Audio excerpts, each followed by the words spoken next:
उत्तर प्रदेश के प्रयागराज में महाकुंभ की शुरुआत हो चुकी है। सनातन के सबसे बड़े अनुष्ठान का शंखनाद हो चुका है। सनातन के महासमागम में आज का पहला दिन है, यानी आज महाकुंभ का पहला स्नान। पौष पूर्णिमा के मौके पर श्रद्धालुओं का जनसैलाब भी खूब उमड़ रहा है।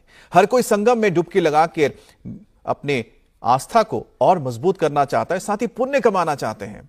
और आज करीब 1 करोड़ से ज्यादा श्रद्धालु त्रिवेणी में आस्था की डुबकी लगाएंगे। अब तक 70 लाख से ज्यादा जो श्रद्धालु हैं डुबकी लगा चुके हैं। और सनातन के सबसे भव्य आयोजन में दुनिया भर से श्रद्धालु आ रहे हैं। कोई रूस से पहुंचा है, तो कोई अमेरिका से, कोई जर्मनी से आया है, तो कोई इटली से, तो कोई अफ्रीका से।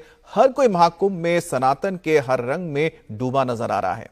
संगम नगरी प्रयागराज भगवा रंग से पट चुका है। हर तरफ सनातन का जय घोष सुनाई दे रहा है। इस वक्त हम संगम क्षेत्र में हैं, स्नान चल रहा है और भक्त यहाँ भक्ति रस में झूम रहे हैं। हरे कृष्णा हरे रामा की भजन की ताल है और उस ताल पर झूमते हुए भक्तजन कहाँ से आए हैं? जलगांव महाराष्ट्र से यहाँ कुंभ में आकर आनंदित होकर डांस कर रहे हैं। क्या मन में भावनाएं चल रही हैं? यहाँ पर साक्षात स्वर्ग उतरा है। हम देवताओं के साथ में है अभी। अच्छा। ऐसा महसूस कर रहे हैं। वो उस स्थिति मनोज बराबर।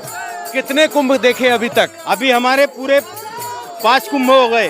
पूर्ण कुंभ 4 और आधा कुंभ 1। अच्छा। 5 कुंभ हो गए पूरे। तो कैसा रहा आपकी बार का ये कुंभ? अभी अगर ये कुंभ होने के बाद चले गए स्वर्गवास तो भी कोई दिक्कत नहीं। अच्छा, तो इतना अच्छा लगा इन्हें कि कह रहे हैं कि अब जीवन तृप्त है, मौत स्वीकार है। जय श्री राम के नारे।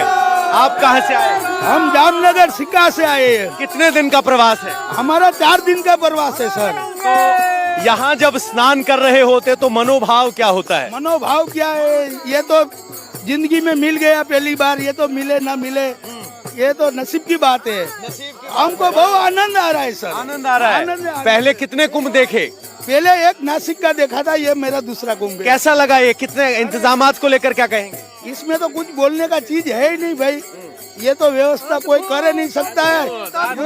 क्या कहना, इस मनोभाव क्या, प्रभु का बहुत असीम कृपा है। ये 150 वर्षों बाद जो है ऐसा सुनहरा अवसर आया है। और जो मैं योगी जी और मोदी जी को कोटि कोटि हृदय से धन्यवाद देता हूँ। हर हर महादेव, जय श्री राम। महादेव के जय श्री राम। माता जी आप कहाँ से आई? हाँ जी, मैं दिल्ली से आई हूँ। मैं एक ही चीज कहना चाहूंगी, thank you for Modi ji and Yogi ji for Prayagraj arrangement is very very excellent. मनोभाव क्या था जब आप नहा रहे थे यहाँ? जो लोग टीवी पे देख रहे हैं उन्हें यहाँ की छाए हुए बादल देखकर सर्दी लग रही होगी, आपको क्या लग रहा था? इतनी शांति लगी, साथ साथ स्वर्ग में आ गए हम। अच्छा। स्वर्ग जैसा महसूस हो रहा था, आनंद। देखिए, स्नान के बाद आनंद का भाव और उसके बाद जय सिया राम के नारे और यहाँ भक्ति की ये धुन, सब अभिभूत हुए जा रहे हैं। यहाँ पर ये गंगा किनारे या कहें कि संगम के तट का वो दृश्य है जो हर सनातनी अपने मन में समेटना चाहता है, इस अनुभव को देखना चाहता है। और ये सनातन का प्रतिबिंब पूरे विश्व में सनातन की जो तस्वीर भेज रहा है, उसकी एक असर ये भी है कि बहुत से विदेशी भी भारतीय संस्कृति को, इस मेले को देखने के लिए आए हैं। मैम आप कहाँ से आए हैं? गुजरात से आए हुए। कितने दिन की यात्रा पे आए हैं? हम 10 दिन से हैं। 10 दिन से हैं। कब तक रहेंगे? हम 2 दिन 15 तारीख को जाएंगे। अच्छा, तो स्नान, यहाँ पर स्नान करना आपके लिए क्या मायने रखता है, जहाँ त्रिवेणी संगम कहा जाता है? बहुत मायने रखता है हमारा पुण्य कौन सा का भजन काम। गुनगुनाने का मन कर रहा है? हर हर महादेव। गुजरात से आए हैं। कहाँ से आई अम्मा? उज्जैन से। उज्जैन से। हाँ। तो उज्जैन में भी तो कुंभ होता रहा है, कैसे अलग है? बाद में आएगा ना। कैसे अलग है उससे? ये कैसा लगा? अच्छा लगा यहाँ। उससे बहुत अलग हटके है। बाबा प्रयाग और नरेंद्र मोदी और योगी जी का बहुत बहुत धन्यवाद। बहुत जो यहाँ आ रहे हैं वो पहले अपने धर्म की बात करते हैं और उसके बाद वो व्यवस्थाओं का जब जिक्र आता है तो नरेंद्र मोदी और योगी का नाम लेते हैं। सर आपका नाम क्या है, कहाँ से आए? मिलन सोलंकी है मेरा नाम। हम गुजरात के राजकोट सिटी से आए हैं। राजकोट सिटी से आए हैं। हाँ, तो कितने कुंभ गुजरात देखे? से है? कितने कुंभ? पहला ही कुंभ देखा है। पहला ही कुंभ। हाँ। कैसा रहा अनुभव? अरे बहुत बढ़िया, यहाँ गुजरात है, यहाँ राजस्थान, पगड़ी देख के समझ गए हम राजस्थान से हैं। स्नान हो गया? स्नान हो गया। कितने दिन के लिए आए थे? और सोनमर्ग में मोदी का जेड मोड़ सुरंग का उद्घाटन करने का आपको जो हम तस्वीर दिखाने जा रहे हैं। प्रधानमंत्री मोदी सोनमर्ग में जेड मोड़ सुरंग को इनॉग्रेट करने के लिए, उद्घाटन करने के लिए पहुंच चुके हैं। ये भारत के लिए बहुत ही अहम सुरंग साबित होगा, क्योंकि ये जो पूरा रोड है, यानी कि श्रीनगर से ले जाने के लिए जो हाईवे है, वो सोनमर्ग से होकर जब गुजरता था तो मौसम खराब होने के चलते, खासतौर पे जब बहुत ज्यादा बर्फबारी होती थी तो बंद रखना पड़ता था। लेकिन इस सुरंग के बन जाने से ना सिर्फ यहां पर आम लोग इसका इस्तेमाल कर सकते हैं, पर्यटक इसका इस्तेमाल करेंगे और सामूहिक रूप से भी बहुत अहम हो जाता है। और वहां कितनी ठंड है उसको आप देख के समझ सकते हैं कि पूरे आसपास के इलाके में सिर्फ बर्फ की चादर है। और प्रधानमंत्री मोदी इस वक्त खुली जीप में सवार होकर इस 6.5 किलोमीटर लंबे टनल का जायजा लेते हुए नजर आ रहे हैं। उमर अब्दुल्ला भी उनके साथ यहां पर मौजूद है। एलजी यहां के जम्मू कश्मीर के मनोज सिन्हा भी उनके साथ मौजूद थे जब प्रधानमंत्री मोदी ने फीता काटकर इस सुरंग का उद्घाटन किया। और यह भारत के आर्किटेक्ट्स, भारत के इंजीनियर्स का एक आप समझ सकते हैं कि अहम योगदान। और सबसे बड़ी बात है कि बहुत ही कठिन परिस्थिति में इस सुरंग का निर्माण किया गया है, लेकिन इस सुरंग की मांग सालों से की जा रही थी और प्रधानमंत्री मोदी को समझाया जा रहा है कि आखिरकार किस तरह से इस सुरंग को तैयार किया गया। हमारे साथ मंजूर मीर जुड़ गए। मंजूर, हम तस्वीरें दिखा रहे हैं कि प्रधानमंत्री मोदी इस वक्त सुरंग के अंदर मौजूद हैं और उन्हें बताया जा रहा है इस सुरंग के बारे में।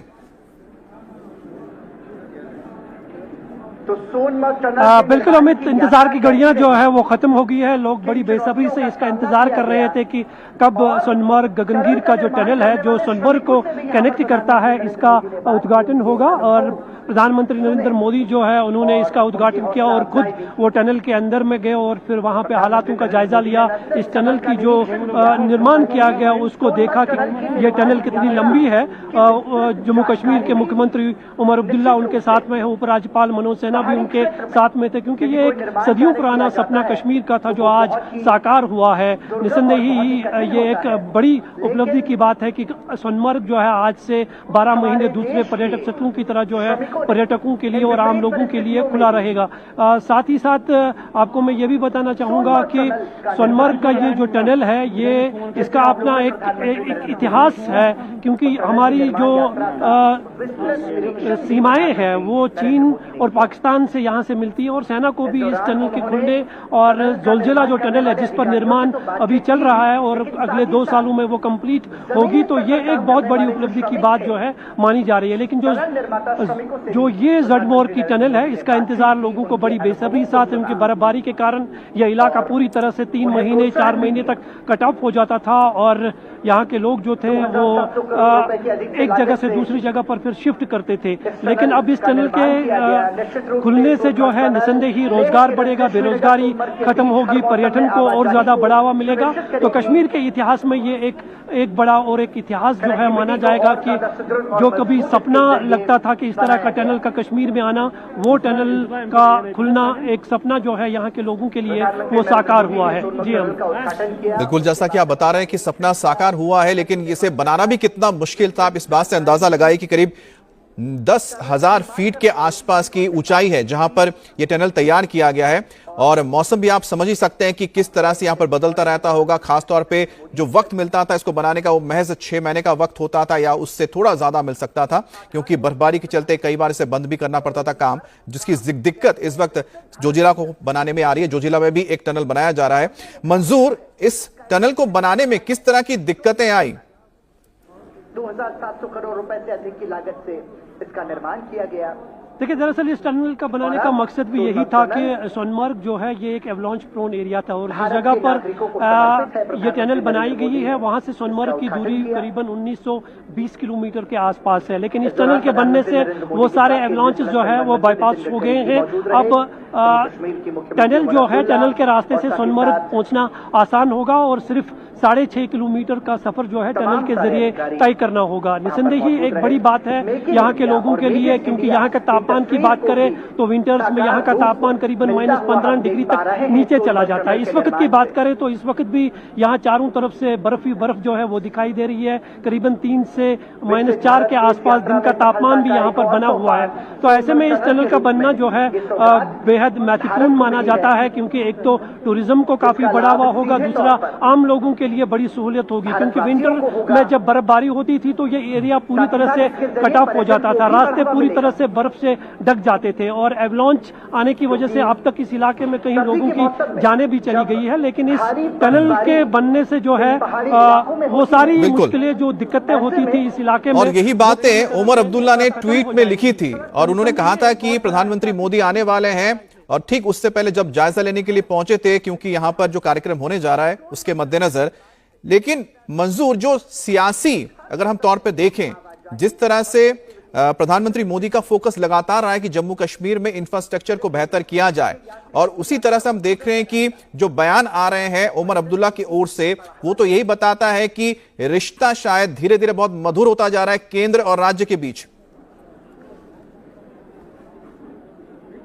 प्रधानमंत्री नरेंद्र मोदी ने बिल्कुल उम्मीद, जम्मू कश्मीर के विकास के लिए केंद्र सरकार से हाथ मिलाना बेहद जरूरी है, क्योंकि पिछले कई सालों में जो है आर्टिकल 370 हटाए जाने के बाद बहुत सारे विकास के काम जो है जम्मू कश्मीर में हुए हैं, देखने को मिले हैं। खासकर हम स्मार्ट सिटी की बात करें तो कश्मीर जो है वो बदलता हुआ जरूर दिखाई दे रहा है, और बदलते कश्मीर की ये एक नई तस्वीर है। और ये नई तस्वीर का एक और इतिहास जो है इसमें आज जुड़ा हुआ है, जब प्रधानमंत्री नरेंद्र मोदी ने सोनमर्ग टनल का उद्घाटन किया। और इस टनल को किस तरह की तैयारियां चल रही थी उसका जायजा लेने के लिए खुद मुख्यमंत्री उमर अब्दुल्ला जो है 2 दिन पहले यहां पर आए, और उन्होंने देखा कि क्योंकि ये सारी चीजें जो है कश्मीर के लिए बेहद जरूरी है, और नेशनल कॉन्फ्रेंस और उमर अब्दुल्ला ये मानती है कि केंद्र सरकार के साथ हाथ मिलाने से जो है कश्मीर में विकास हो सकता है। तो कहीं ना कहीं जो है हम ये कह सकते हैं कि भाजपा और सेंट्रल गवर्नमेंट जो है चाहते हैं कि जम्मू कश्मीर में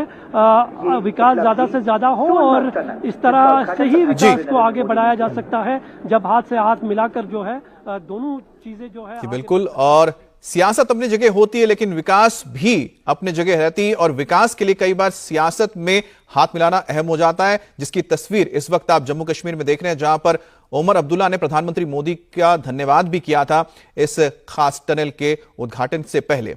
सोनमर्ग जड़मोट टनल खुलने से सोनमर्ग पर्यटकों के लिए सालों भर खुला रहेगा, और अभी यह रास्ता साल में करीब 6 महीने बंद रहता है, और इस इलाके में पर्यटन को काफी बढ़ावा मिलेगा।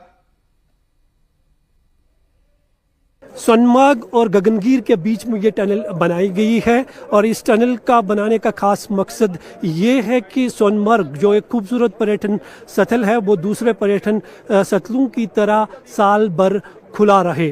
करीबन 2800 करोड़ रुपयों की लागत से ये टनल जो है तैयार हो चुकी है। वर्ष 2024 में ही इस टनल का काम जो है मुकम्मल हो चुका था, लेकिन अक्टूबर के महीने 2024 में यहाँ पर एक मिलिटेंट हमला हुआ था, जिस वजह से डिले होने के कारण इस टनल का उद्घाटन नहीं हो पाया। ये टनल जो है काफ़ी महत्वपूर्ण टनल मानी जाती है, क्योंकि ये जो इलाका है सोनमर्ग का, ये बर्फबारी के कारण साल भर बंद रहता था और ये इलाका पूरी तरह से कट ऑफ हो जाता था। लेकिन इस टनल के बनने से अब साल भर जो है ये कनेक्टिविटी रहेगी सोनमर्ग और इसके साथ। इस टनल के साथ साथ एशिया की सबसे बड़ी टनल जोलजिला टनल पर भी काम तेज़ी से चल रहा है, और माना जा रहा है कि अगले 2 सालों में वो टनल भी पूरी तरह से कंप्लीट होगी। तो उसके बाद जो है जोलजिला और इस टनल के बनने से लेह और लद्दाख का सफ़र भी बिल्कुल आसान होगा, क्योंकि विंटर्स में ये इलाका जो है बर्फबारी के कारण पूरी तरह से कट ऑफ हो जाता है। तो निसंदेह ही इस टनल के उद्घाटन से जो है आम लोगों के साथ साथ सेना को भी काफ़ी फ़ायदा होगा, क्योंकि सोनमर्ग और जोलजिला जब ये दोनों टनल्स की कनेक्टिविटी हो जाएगी तो न सिर्फ इससे रोज़गार बढ़ेगा बल्कि पर्यटन को भी जो है काफ़ी फ़ायदा होगा। और सोनमर्ग टनल के खुल जाने से जो आम लोग हैं वो भी बहुत खुश हैं, उत्साहित हैं। लोगों की उम्मीदें और बड़ी हैं सरकार को लेकर।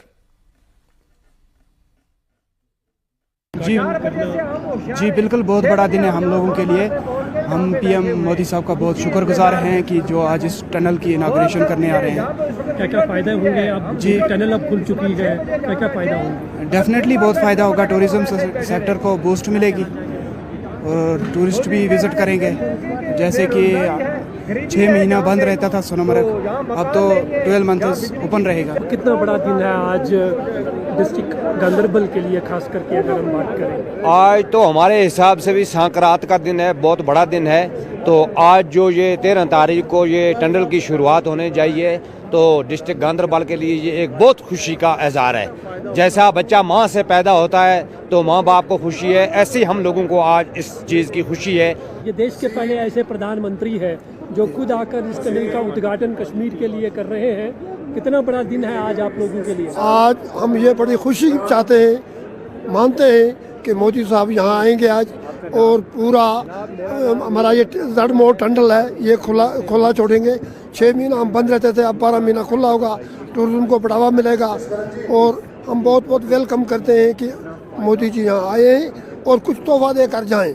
आज यहाँ हमारे इलाके में गरीब लोग हैं, टेलवेज है, एसबीओज है और बाकी लोग जो है तो इस टनल के खुलने से क्या क्या फायदा? बड़ा फायदा, टूरिज्म का बढ़ावा, होटल वालों को, घोड़े वालों को, हर एक को फायदा मिलेगा।